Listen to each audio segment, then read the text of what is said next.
Greetings, Local 2627 sisters and brothers. Today is Tuesday, September 4th, the day after the Labor Day celebration. I hope everybody had a good weekend, and I hope everybody had a great summer. Business should be coming back as usual starting now, because everybody who's been out, a lot of things that we want to do, we couldn't take care of. We had, on August 28th, we had a caucus of the unions who are involved in contract negotiations to discuss some of the terms that we're going to ask for. Our sit down with the city for the citywide contract is September the 24th. With the CUNY people, CUNY will not start negotiating until we have a citywide contract, so they can have some type of benchmark to follow. The driver's education program at DC 37, well, not the driver's education program, the reimbursement for driver's education at DC 37 has been modified. It will only give reimbursement to people who need this for their job, so it has to be job related. So if the driver's education, if it's not job related, if you don't use your license for driving or something like that, DC 37 will not reimburse you. The t-shirts came in about 2 weeks ago.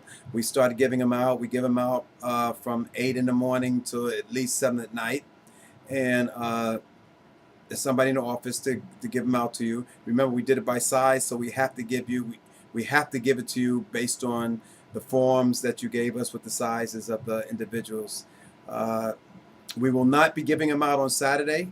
Saturday is the Labor Day parade, and we will not be giving them out because there's no way for us to carry around boxes of t-shirts. Plus, we'd have to have the documentation to show what size that you actually ordered. So please, this week, you can come in here sometime this week between now and Friday and pick up your t-shirts. Otherwise, they'll be here next week. What else? The parade again is on September the 8th. We're going to be gathering on 46th Street between 5th and Madison. We will give you the exact details of where we're going to be, but in case you don't get those details because you don't see us or you don't get the email or something like that, we're going to be gathering around 10:30, 11 o'clock. You'll be able to see our banner, the blue and gold banner of 2627, so we should be easily to spot. I want to mention something about out of title. If you're going to file for out of title grievance, or if you want to file for out of title grievance, the first thing you have to do is make sure that you're doing this work at least 50% of the time. You should also get yourself a little piece of paper and do some bullets to say that this is the work I'm actually doing, so that we can compare this against the title that you're filing the out of title against. So let me repeat that. You need to do some research, and you need to write down exactly what your tasks are and how long you've been doing it and how much time you spent doing it, and we will compare that against the titles and see if you in fact are doing out of title. But before you call us, you should have that information. Same thing with standby time. Standby time is an issue where if you volunteer to do standby time, they have to pay you in comp time at 50% of your rate while you're actually doing standby time.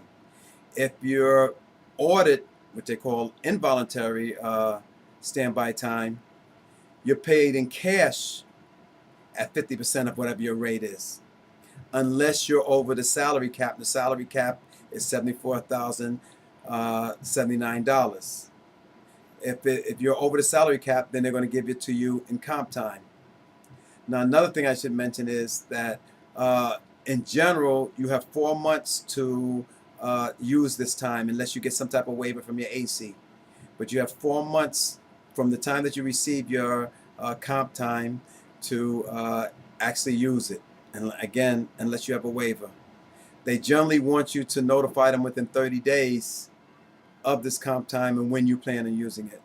Any more details about that, then you'd have to give this office a call. What else?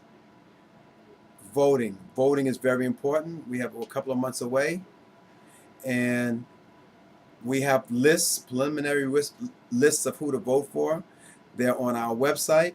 They're also on the DC 37 website, and they're in the Public Employee Press, what we call the PEP, the union newspaper. So if you have any questions about who to vote for, who's in your district, and things like that, if you don't see it listed any place, then you can give us a call here, or you can give a call to DC 37, and we will be able to provide you with that information.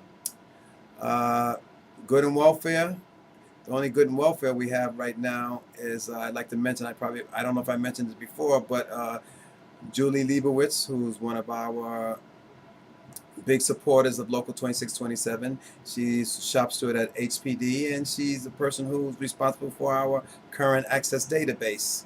Uh, Her father, Stuart Leibowitz, who was the president of the Retiree Association at DC 37, passed away last week.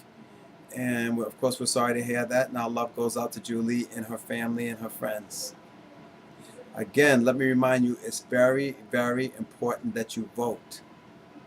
Very important. Until next week, this is Robert Ajay in Solidarity. Have a good week. Thank you.